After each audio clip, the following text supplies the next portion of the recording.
Bismillahirrahmanirrahim. Güzel insanlar, əziz Allahın xeyri, bərəkəti, salamı, afiyeti sizin və ailənizin üzərinə olsun. Dəyərli insanlar, xeyirli insanlar, bu mənim Amerikanın və İsrailin, yəni zalım Amerikanın və zalım İsrailin İrana təcavüzü ilə bağlı çəkdiyim ikinci videodur. İstəyirəm öncə birinci videoda verdiyim tezisləri bir yadınıza salın.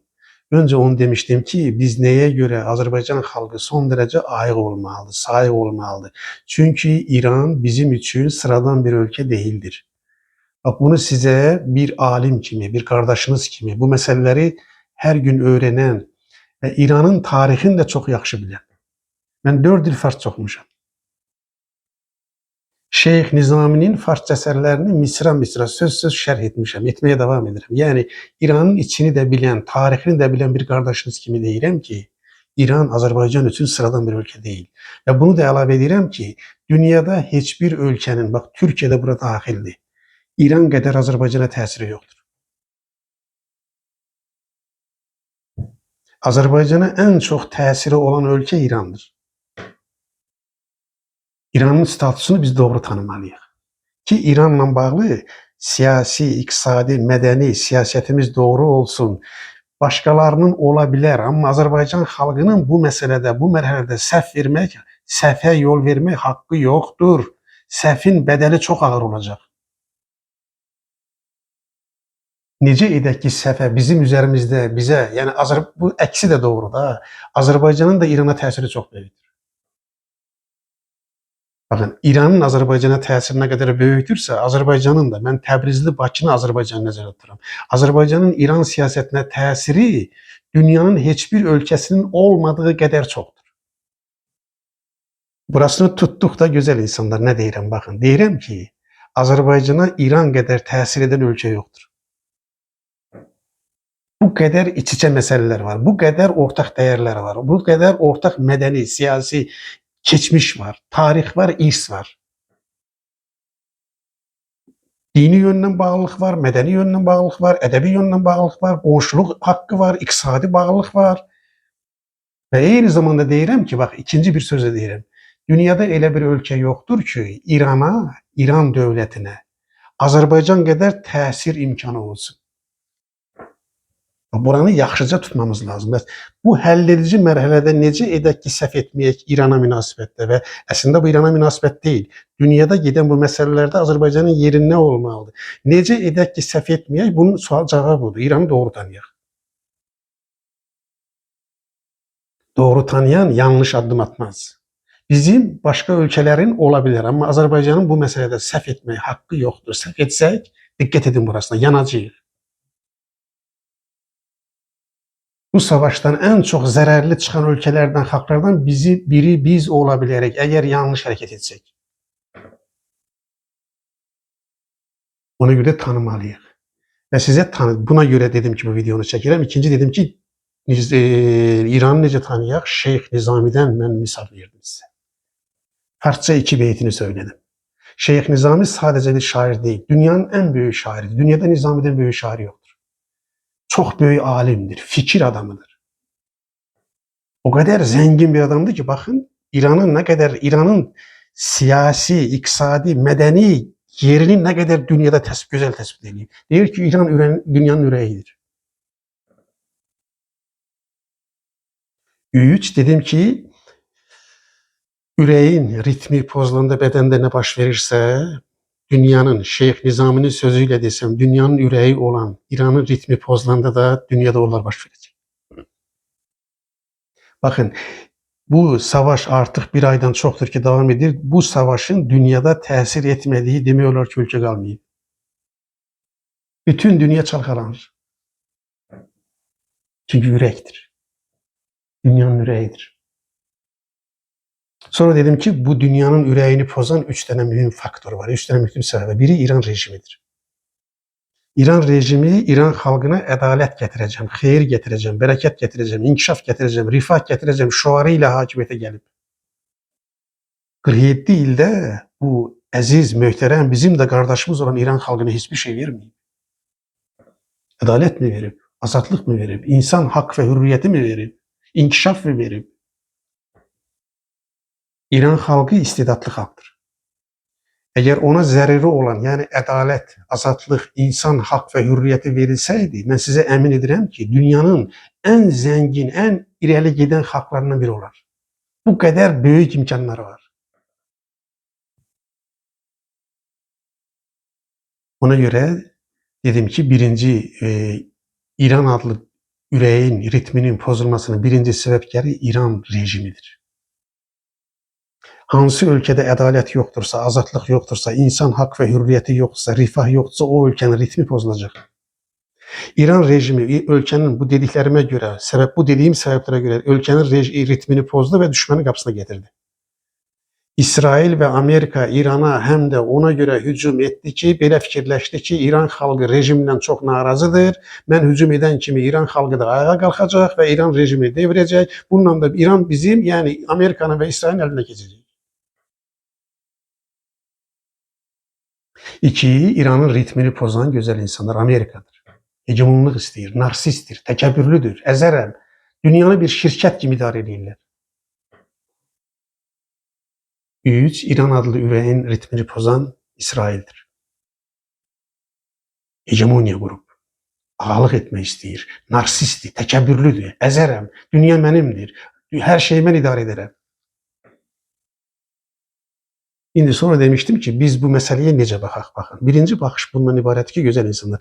Bəzi insanlar Azərbaycanın içərisində görürsünüz də nə qədər bölünmə var, nə qədər fərqli münasibət var. Əslində bir yandan da bu müzakirələrin getməsini mən doğru sayıram, xeyirli sayıram. Biz müzakirə etməliyik, amma iftira atmadan, böhtən atmadan, kimisə harasa bağlamadan. Hər kəs arqumentini ortaya qoymalıdır, belə xəyalla, yalandan danışmamalıdır. Ki, bax dediyim kimi Azərbaycan ən doğru qərara versin. Baxın, bəziləri deyirlər ki, güya Amerika və İran Azərbaycanın müttəfiqidir. Amerika və İran bu təcavüzdən sonra Azərbaycan xalqına imkan verəcək ki, Azərbaycan bütöv bir Azərbaycan olacaq. Baxın, bu bir nağıldır. Gözəl insanlar, baxın, faktla sizə söyleyeyim. Amerika Azərbaycanı müttəfiq sayarmı özünə sizcə? Amerikanın tarixən, belə deyək də, ən çox müttəfiq hesab etdiyi ölkə hansıdır? Ən çox müttəfiq hesab olunan ölkə iki dənədir. Biri Böyük Britaniyadır, biri Kanadadır. Trump deyir ki, Kanada Amerikanın əyalətidir. Baxın, Kanada kimi zəngin, inkişaf etmiş böyük bir dövlətin müstəqilliyini tanımır. Deyir, Kanada mənim bir əyalətim olmalıdır. Böyük Britaniyanı ələ salır. Körfəzdəki Amerikanın ən böyük müttəfiqi Səudiyyə Ərəbistandır. Səudiyyə Ərəbistanının bu krallıq vəzifəsini yerinə yetirən adamla bağlı nə dedi, eşitdiniz də. Mən burada deməyə utanıram yəni. Baxın, Amerikanın müttəfiq olmaz. Amerika hər kəsdən öz mənfəəti üçün istifadə edir və atar. Azərbaycan nə siyasi imkanlarına görə, nə iqtisadi imkanlarına görə, nə coğrafi imkanlarına görə Amerikanın müttəfiq olmaz. Amerika bizi müttəfiq saymaz. Amerika NATO-nu belə müttəfiq saymır. Amerika əzər, keçər, sənin, başqasının sərvətini ələ keçirər. Rusiya nə desə Amerikada odur. Bəziləri deyirlər ki, İsrail bizim müttəfiqimizdir. Gözəl insanlar, İsraili doğru tanımanızı təklif edirəm. Bax, 3 dənə ölçü söyləyirəm ki, İsraili doğru tanıyasınız. Görəsiniz, İsrail bizi, yəni biz Azərbaycan xalqını, Azərbaycanın müttəfiqi sayarmı, saymaz mı? Baxın, Yəhudi xalqı dünya tarixində çox əzab görmüş bir xalqdır. Çox zülm görüb. Həqiqət budur. Amma eyni zamanda da çox zülm edib. Edir və edəcək. Səbəbi nədir? Bax, səbəbini sizə deyim, öz dərsliklərindən götürdüyümü söyləyirəm. Yəhudilər öz uşaqlarına ailədə, məktəbdə, bağçada, universitetdə öyrətdikləri əsas onları bu vəziyyətə salan. Yəni dedim ki, Yəhudilər çox zülm görüb, eyni zamanda çox zülm edirlər. Bunun səbəbi nədir? Nədən bu xalq bu qədər zülm gördü və nədən xalq bu qədər təkəbbürlüdür, narsistdir və zülm edir? Bax, səbəbi bu tezislərdir. Üçün deyirəm, məncə yetəcəksə. Bax, dərsliklərindən götürmüşəm. Birinci deyirlər ki, biz seçilmiş xalqıq.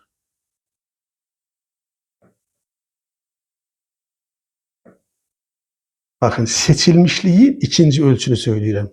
Bunların düşüncesi neye esaslanır? Seçilmişliğin tərifini belə verirlər onlar. Deyirlər ki, öyrədirlər ki, övladlarına, seçilmişliğin tərifi budur. Diqqət, başqa xalqların etməyə haqqı olmadığı şeyləri bizim, yəni Yahudilərin etməyə haqqı var. Seçilmiş xalq o deməkdir ki, onların anlayışına görə dünyanın heç bir xalqının etməyə haqqı yoxdur, amma onların haqqı olmadığı o şeyləri etməyə yalnız bir xalqın haqqı var, o da Yahudilərdir.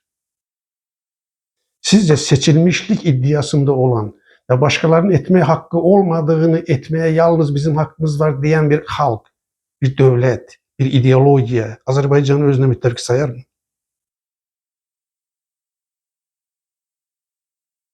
Bir ətrafa baxın, Amerika hara azadlıq aparıb?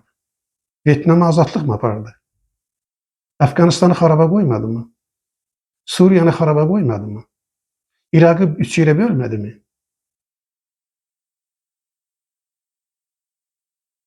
Seçilmişliyi deyirlər, seçilmişliyə tərif verirlər. Üç, bax deyirlər ki, bizə vəd olunmuş torpaq var. Yəni güya Allah bunlara vəd etdikləri torpaq var. Vəd edilmiş torpaq birisi haradır? Nil çayı ilə Fərat çayının arası. Yəni indiki Misirin bir hissəsi, düşünün, indiki Türkiyənin bir hissəsi, Suriya, İraq, İordaniya, Körfəz ölkələrinin bir hissəsini əhatə edən nəhəng bir dövlət. Baxın, bu dörd, bunlar xurafələrə inanırlar. Saxta din inancları var. Xəstədir bu dini inanc. Bu xurafələrin insanı və insanlığı, bir dövləti, bir milləti nə hala gətirdiyinin bugün açıq şahidiyiz. Nədən çox zülüm gördülər və nədən çox zülüm edirlər? Çünki xurafələrə bağlı bir dinə inanırlar.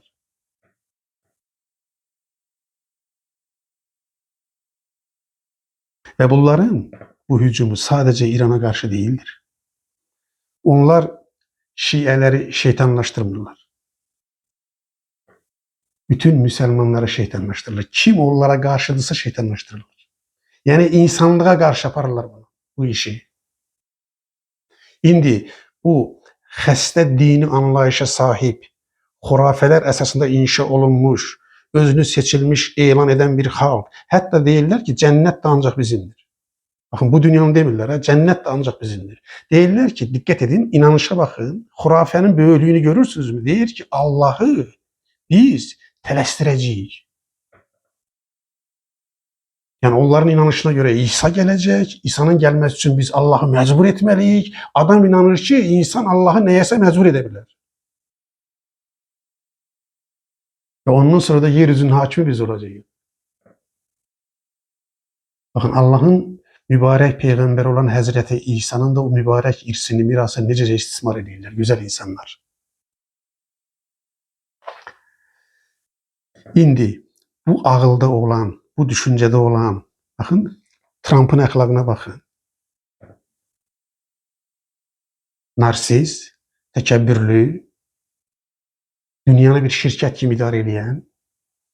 Deməli, Amerikada gözəl insanlar, xüsusi mərkəzlər var, izləsəniz görərsiniz. Hər gün Trump'ın neçə yalan danışdığını qeydə alırlar. Məsələn, dünənki hesablamaya görə bir gündə 32 dəfə yalan danışıb. Bugün müharibə üçün hər gün Amerika 1 milyard dollar pul itirir. Baxın, dünyanın sərvətini nəyə xərcləyirlər onlar? İsrafa, yalana, öldürməyə, adam öldürürlər. Baxın, İran ordusu ilə savaşmırlar, İran xalqı ilə savaşırlar. Yolla savaşırlar, ağaçla savaşırlar, çiçəklə savaşırlar, su ilə savaşırlar, neft emal zavodlarını vururlar, elektrik stansiyalarını vururlar, xəstəxanalara dağılırlar, günahsız insanları öldürürlər. Bizim bəzi bu saxta millətçilər var. Onlar deyirlər ki, onlar Təbrizi vurmurlar, onlar Urmiyanı vurmurlar, Azərbaycanı vurmurlar, Tehranı vururlar. Aman Allahım. Əgər sizin dediyiniz kimi olsaydı belə, baxın, bu da bir ağ yalandır. Təbrizi də vururlar, ondan sonra Urmiyanı da vururlar, Azərbaycan şəhərlərini də vururlar. Onların gözündə bütün müsəlmanlar şeytandır. Deyək ki, tutaq ki, bizim bu saxta millətçilərin dediyi kimidir. Bakın size bir şey söyleyeyim güzel insanlar. Tehran'ın əhalisi 15 milyona yaxındır. Tehran'ın əhalisi deyirəm ki 15 milyona yaxındır. Tehran'ın əhalisinin yarısı Azərbaycan türküdür. Tehrana geçseniz ana dilində danışmağa heç bir çətinlik çəkməzsiniz. Taksiyə minirsən Azərbaycan türkçəsində danışır. Mağazaya gir, restorana git. Hara gedirsən git. Elmi müəssisələrə git, universitetə git. Tələbələrin yarısı Azərbaycan türküdür. Yani demək istəyirəm ki, sizin dediğiniz kimi olsa belə İsrail və Amerika Tehranı bombalayırsa, gözəl insanlar, burada həm də sənin soydaşın ölür, sən necə milliyyətçi olursan? Sən Təbrizi, Urmiyanı, Azərbaycan şəhərləri, Tehranı, ümumiyyətlə insanı bombalayan bir rejimi necə müdafiə edə bilirsən? Bu hansı ağıldır, bu hansı vicdandır, bu hansı insanlıqdır? Və həm də buna inanırsan ki, bu bombaları bu günahsız insanların üzərinə tökən insanlar sənə azadlıq gətirəcək, xeyir gətirəcək, bərəkət gətirəcək, sənə bütöv Azərbaycan verəcək, eləmi?